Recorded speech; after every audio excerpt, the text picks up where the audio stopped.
চরমোনাই পীরকে জাতীয় বেঈমান ও ভণ্ড পীর বলে মন্তব্য করেছেন বিএনপির যুগ্ম মহাসচিব শহীদুদ্দিন চৌধুরী অ্যানি। তিনি বলেন, ১৭ বছর ইসলামী আন্দোলন হাসিনাকে স্থায়িত্ব দিয়েছিল।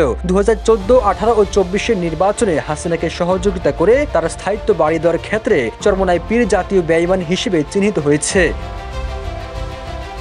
জামাতের সমালোচনা করে অ্যানি আরও বলেন, পিআর পদ্ধতি নিয়ে জামাতে ইসলামের ভূমিকা এবং তারা ৮৬ ও ৯৬ সালে বিভিন্নভাবে বিএনপিকে শুধু অসহযোগিতা করে নাই, পুরো জাতিকে অসহযোগিতা করেছে। হাসিনাকে টিকিয়ে রাখার স্বার্থে তাদের সঙ্গে থেকে আত্মস্বীকৃতি বেঈমান হিসেবে বাংলাদেশের প্রতিষ্ঠা পেয়েছিল।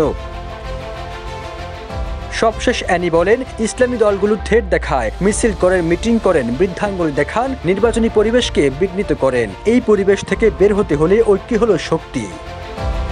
সবুজ আলম, নিউজ ডেস্ক, ইত্তেফাক।